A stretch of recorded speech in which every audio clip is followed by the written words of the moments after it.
point sur l'actualité politique en Guinée-Conakry en 15 minutes, du sommet à la base, c'est dans votre émission Oroya Politique. Tous les jeudis, retrouvez Sarah Dikondi pour un quart d'heure dans nos débats politiques. 17h, 17h15, des personnalités de la classe politique guinéenne ainsi que les cadres du gouvernement actuel vous donneront de mieux apprécier le thermomètre de la politique locale.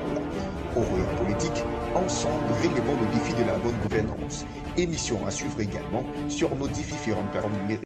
Chers téléspectateurs du quotidien national Oroya, bonsoir. Bienvenue dans votre émission Oroya Politique. Vous le savez, l'émission Oroya Politique est une émission qui vous permet de tout savoir sur l'actualité socio-politique et administrative de notre pays. C'est tous les jeudis soirs à partir de 17h sur le site www.oroya.net.gn, la chaîne YouTube et l'ensemble de nos différentes plateformes digitales.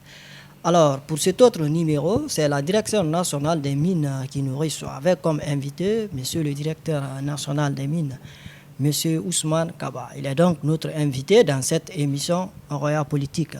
Avec lui, vous aurez toutes les informations autour des différentes réformes entreprises dans le secteur minier. Vous faites bien donc de choisir votre quotidien national Oroya.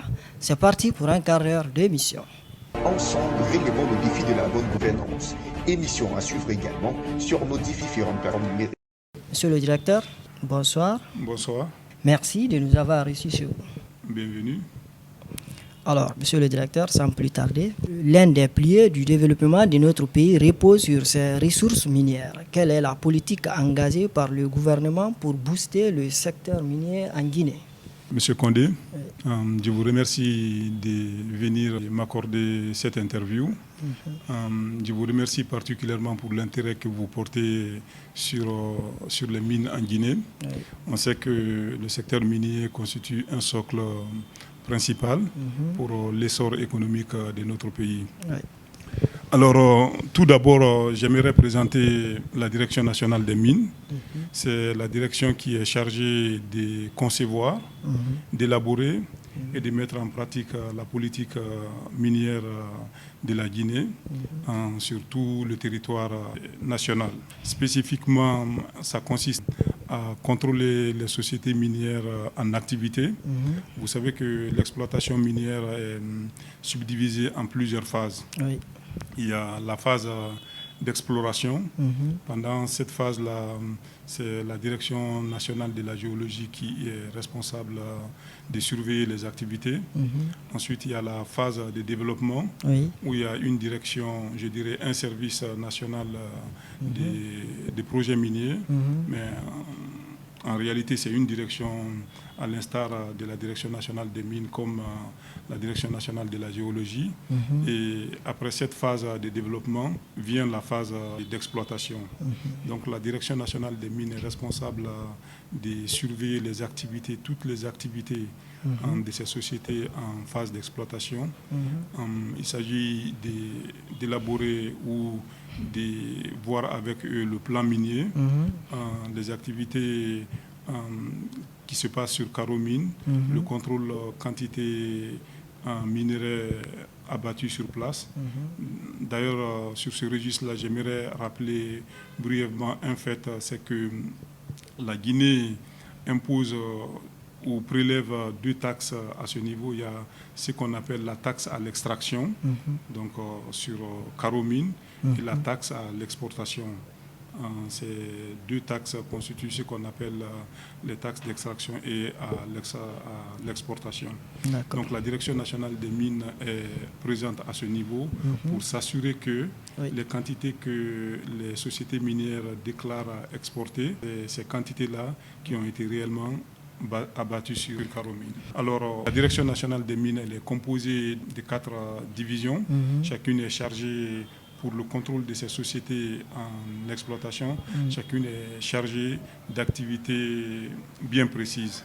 Il y a la division carrière. On dit souvent Direction nationale des mines, on peut aussi dire des mines et carrières. Donc toutes les substances de carrière, que ce soit le granit, le sable, la latéritique. Il y a une division qui se charge de ces carrières, de ce secteur-là. Ensuite, on a la division réglementation et contrôle qui veille à ce que les sociétés minières respectent non seulement ce qui est dit dans leur convention, parce que certains parmi ces sociétés ont des conventions avec l'État. Donc il faut s'assurer que les termes définis dans ces conventions sont respectés. Oui. Et la division est également chargée de faire respecter le code minier. Au fait, une société minière, quand elle est en exploitation, elle a le choix. Mais il y a deux modes opératoires. Soit tu évolues en tant que société en respectant scrupuleusement le code minier, ou bien suivant le niveau d'investissement que tu fais dans tes activités, tu peux bénéficier d'une convention. Cette convention, c'est des allègements. Le but principal, c'est de te protéger contre l'évolution fiscale future, parce que les lois fiscales évoluent dans le temps. Mais quand on a une convention, grosso modo, les conventions servent à te protéger contre les changements futurs qui peuvent intervenir au niveau fiscal. Voilà. Ensuite, il y a la division HSE, tout ce qui est hygiène, santé, sécurité et environnement. Et il y a une division, la dernière, non la moindre, qui réglemente l'artisanat, l'exploitation artisanale de l'or et du diamant. Voilà grosso modo ce que c'est que la Direction nationale des mines. Alors, je posais la question, quelle est la politique engagée par le gouvernement pour booster le secteur minier en Guinée? Ok. Il y a différents axes pour faire du secteur minier ce qu'on attend de lui.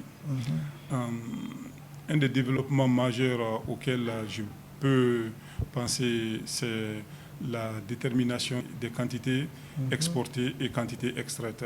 Vous savez aujourd'hui que la Guinée est productrice à peu près je dirais 100 millions de tonnes de bauxite. Oui. Ces quantités sont mesurées par une direction qui s'appelle direction quantité-qualité.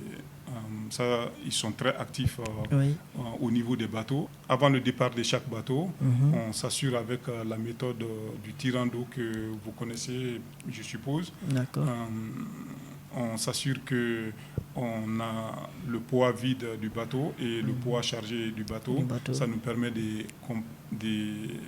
déterminer la quantité à l'exportation. C'est tantôt par rapport à ça que je faisais allusion tantôt quand je parlais des taxes à l'exportation et aussi à la taxe à l'extraction qui est du ressort de la Direction nationale des mines. Avec des moyens topographiques, on arrive à déterminer la quantité abattue. Donc ça, c'est une des réformes majeures. L'autre réforme dont on parle, c'est la fixation du prix de référence. Le prix de référence, vous savez, je crois que cette année, il y a eu un arrêté conjointement pris par le ministère des Mines, le ministère du Budget, et sauf si je ne m'abuse, le ministère des Finances, qui établit un prix plancher au-dessus duquel tu ne peux pas déclarer la vente de ta bauxite. Et évidemment, il y a le projet Simandou. Vous savez bien que avant l'avènement du 5 septembre, ce projet a connu plusieurs soubresauts, plusieurs phases, et avec le concours de chacun et de tous, et principalement sous le leadership du président colonel Mamadi Doumbouya, on est arrivé à mettre en place une société où l'État est actionnaire. Et les termes de cette société ou les termes de cette convention exigent à ce qu'on n'attend plus perpétuelle demeure pour que les infrastructures qui vont être construites dans ce cadre-là reviennent à l'État. Je dirais grosso modo que ceux-là sont ce que je viens de citer sont les principales réformes. Ce que je viens de dire là, ce qui est porté à la connaissance du citoyen. Mais la Guinée a beaucoup à gagner en faisant une réforme de son code minier. Peut-être que je ne m'exprime pas très bien, pas forcément une réforme, mais en veillant à ce que le code minier soit strictement suivi. Vous savez par exemple que la Guinée, selon l'article 137 de son code minier a droit à faire le transport maritime de 50% du vrac minier. Aujourd'hui, à l'heure où je vous parle, la Guinée n'exerce pas ce droit, pourtant qu'il lui est consacré par le code minier. Ça, c'est une des réformes que l'on peut amener. Si on pense, je ne vais pas donner des chiffres, mais je sais bien que quand on fait le transport maritime, il y a quand même une marge qu'on réalise. Cette marge, peu importe le niveau qu'elle peut atteindre, disons $1, $2, je parle vraiment là en profane. Je ne me connais pas en transport maritime, mais si c'est $1, la Guinée exploite, produit aujourd'hui 100 millions, exporte 100 millions de tonnes. Si on gagne $1 par tonne, par le nombre de tonnes qui nous reviennent, ça fait déjà 50 millions, parce qu'on a droit à 50% du transport maritime. D'accord.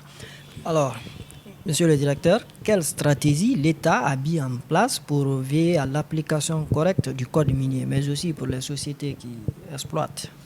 Bon, l'État a mis, par exemple, l'existence d'une direction nationale des mines. Les moyens financiers et techniques doivent être mis à la disposition de ces différentes structures au sein du ministère pour le suivi.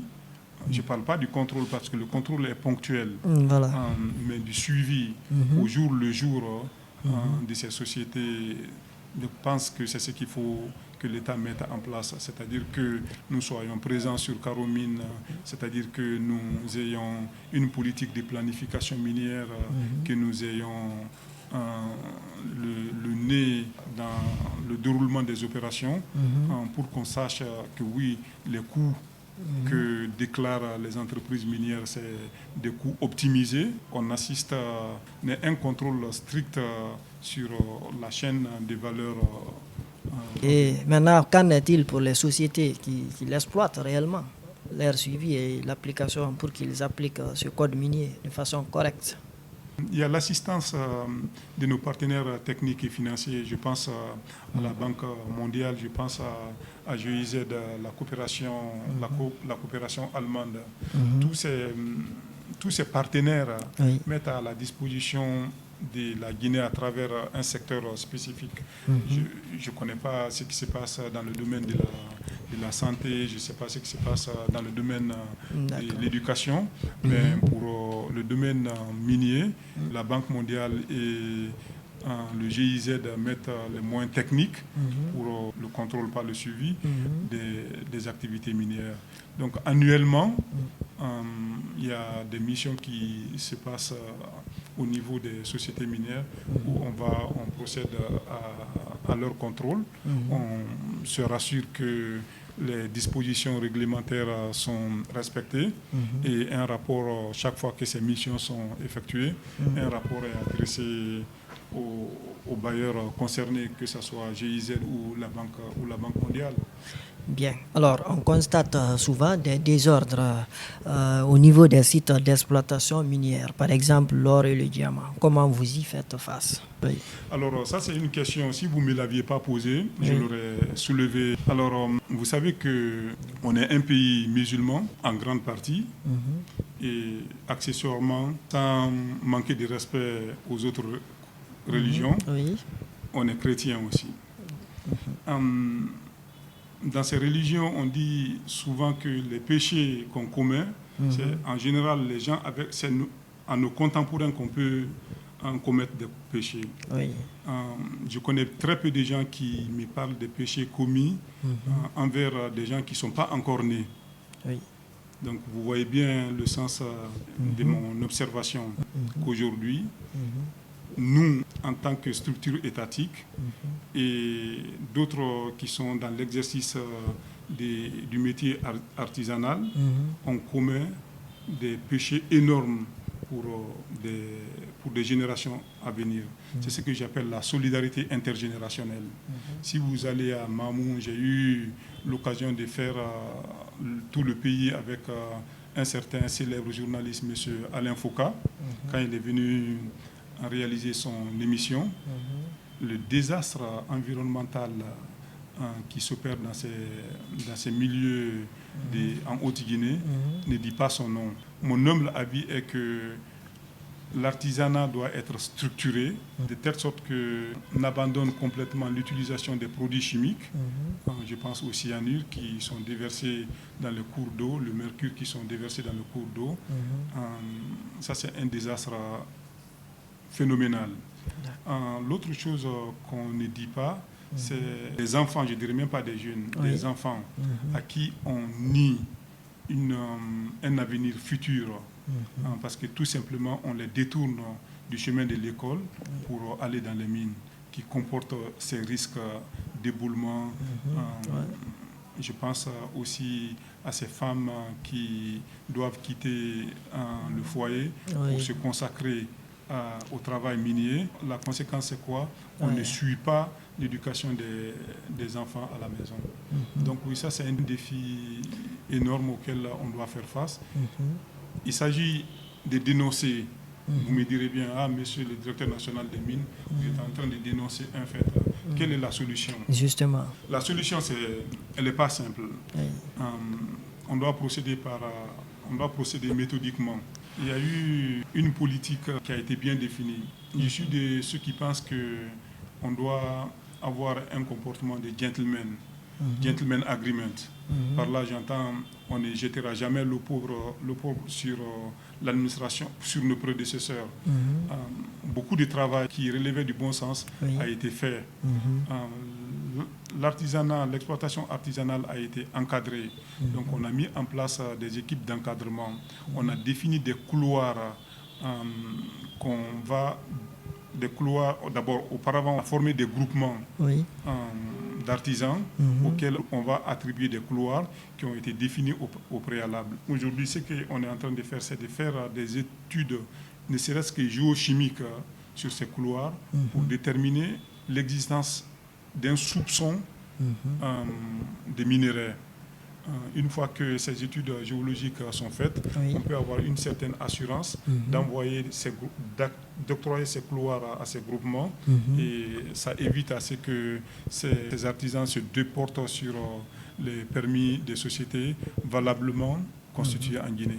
Si vous regardez la SAG et d'autres sociétés, je crois que si vous leur demandez, ils diront que oui, effectivement, la présence effective dans les mines, ils travaillent peut-être 2/3 du temps occupé par les artisans, par les citoyens des communautés dans lesquelles les mines se trouvent. D'accord. Aimables téléspectateurs, vous avez compris, vous êtes dans votre émission Roya Politique qui reçoit pour vous comme invité le directeur national des mines, M. Ousmane Kaba. Monsieur le directeur, on va continuer cette émission avec cette autre question. Alors, qu'en est-il de la gestion de ces sites récemment découverts en Guinée? Ok, il y a eu beaucoup de va-et-vient, il y a eu beaucoup d'engouement, il y a eu beaucoup de choses qui ont été dites sur les médias. Alors, ce qui se fait actuellement, c'est qu'on a aussi pris la décision. C'est une chose de dire qu'on a découvert de l'or ici, on a découvert de là de façon spontanée, mais il faut s'assurer, c'est ce que je disais tout à l'heure par rapport au couloir qu'on a défini et qu'on attribue au groupement. Il faut s'assurer de l'existence du minerai recherché dans ces zones. Vous savez bien qu'il y a une direction, c'est pas une direction, c'est une EPA, entreprise publique à caractère administratif, qui s'appelle le laboratoire national. On a procédé à l'enlèvement des échantillons. Vous parlez des Kuncitel Gawa, la Kuncitel. On a procédé à l'enlèvement des échantillons. Ils vont être analysés. Et ensuite, ce qu'on a fait en Haute-Guinée, c'est-à-dire la définition des couloirs, la formation des groupements, on procédera à la même manière dans cette région pour cadrer l'exploitation pour pas qu'elle déborde. Alors, pouvez-vous nous donner les détails par rapport à la procédure d'obtention du permis d'exploitation minière en Guinée? Alors, grosso modo, je disais tout à l'heure que l'activité minière est composée de trois phases. Il y a la phase d'exploration, de recherche. Une entreprise X s'intéresse à développer une mine dans une zone donnée, il en prend les coordonnées, soit il adresse son intérêt à monsieur le ministre des Mines en disant oui, cet endroit avec ses coordonnées géographiques suivantes me sont d'intérêt, j'aimerais avoir un permis de recherche ou pour commencer un permis de reconnaissance. En général, les gens demandent un permis de reconnaissance d'une durée de 6 mois, en renouvelable une fois.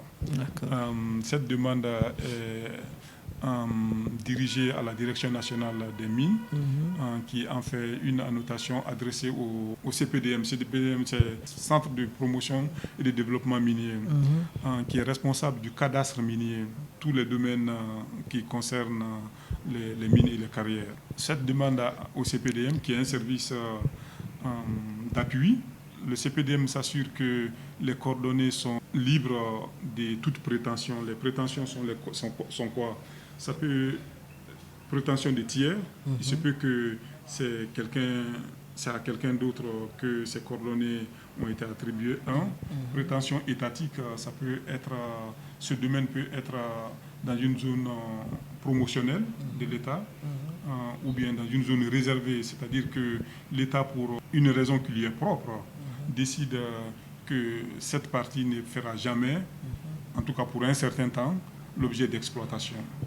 Alors, une fois que ces vérifications sont faites, le CPDM retourne, j'oublie entre deux, un service géologique qui doit aussi s'assurer d'une certaine régularité. Je vous donne une image globale. Le CPDM renvoie le dossier à la Direction nationale des mines pour dire oui, on est d'accord, on a vérifié, la zone est libre de toute prétention que je viens de citer. Vous pouvez accorder le permis l'autorisation des recherches. Respectivement, l'autorisation le permis de recherche, lequel cas on prépare un projet parce que le permis de recherche relève de l'autorité du monsieur le ministre des Mines. On prépare un projet d'arrêté concernant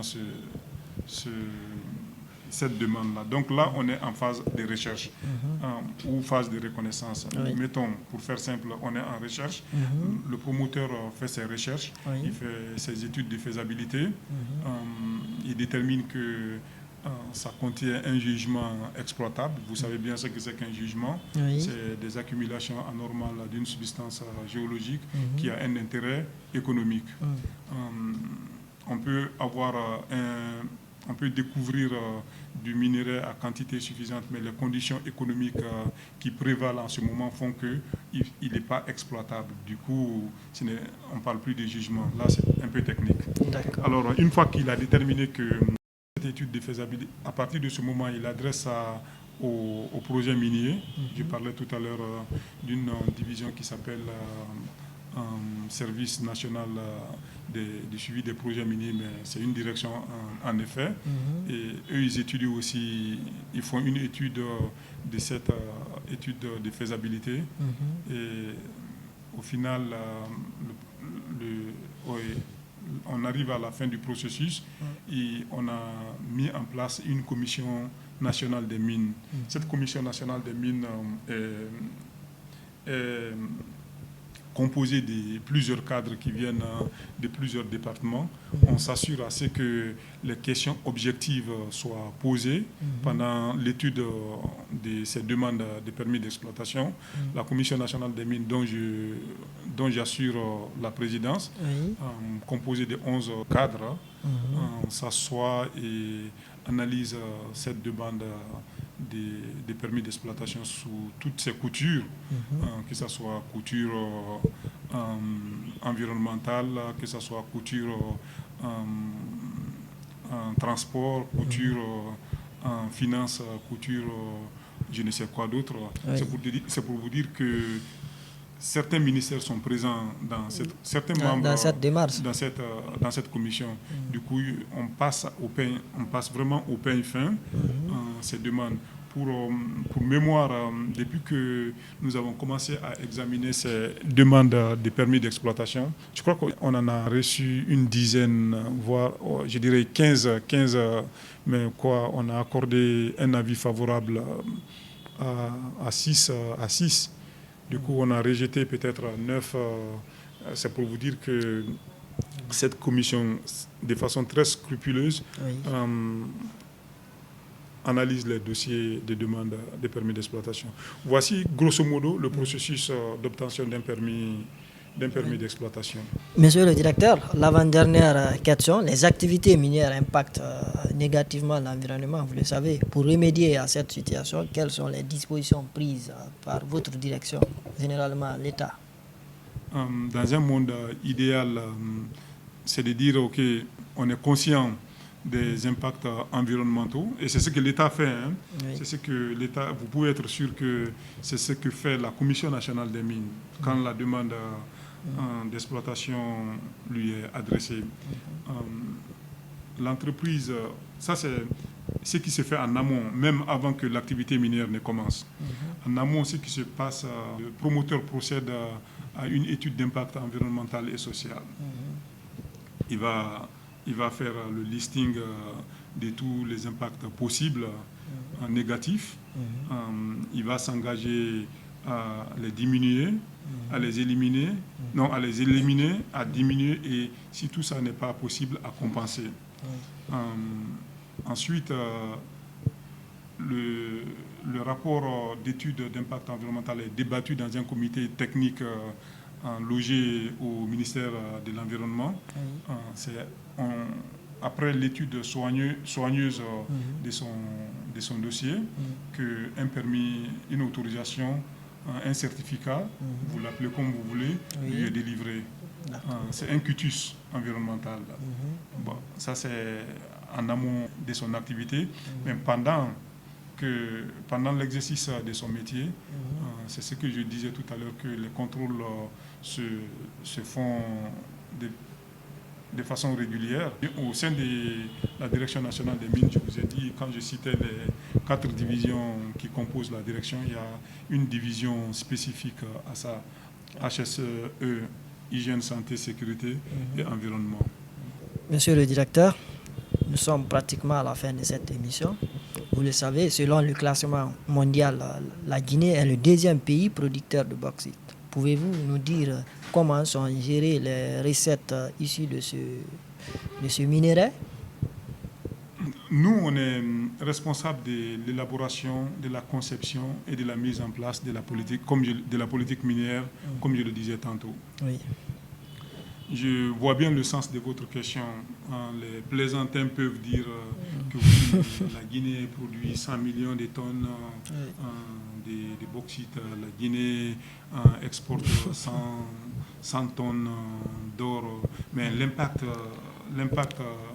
que ces bauxites a sur la vie du citoyen, je dois vous dire que les recettes minières ne sont pas gérées au niveau de la direction nationale, au niveau du ministère des Mines, encore moins à la direction nationale des Mines.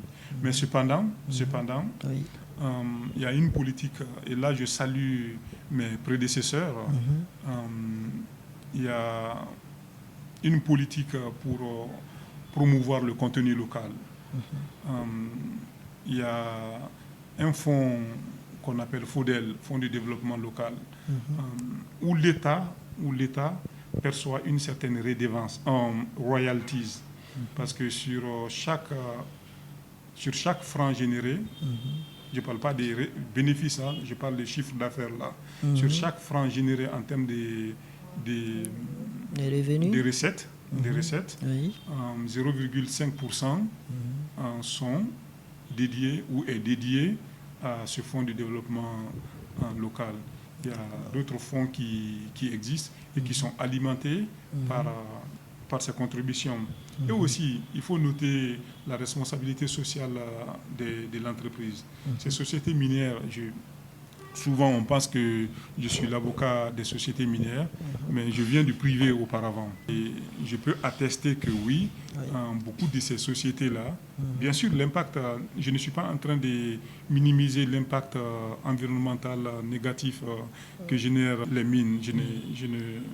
Je n'occulte pas ça. Et je ne tolère pas ça.